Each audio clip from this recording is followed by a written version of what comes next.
என்ன வளம் இல்லை இந்த திருநாட்டில், ஏன் கையை ஏந்த வேணும் வெளிநாட்டில். ஒழுங்காய் பாடுபடு வயல் காட்டில், ஒழுங்காய் பாடுபடு வயல் காட்டில். உயரும் உன் மதிப்பு அயல் நாட்டில். விவசாயி விவசாயி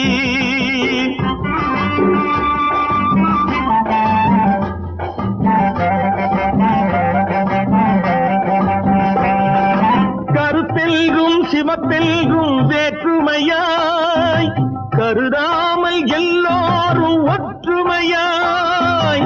கருத்தெல்கும் சிவப்பெல்கும் வேற்றுமையாய் கருதாமல் எல்லோரும் ஒற்றுமையாய். பொறுப்புள்ள பெரியோர்கள் சொன்னபடி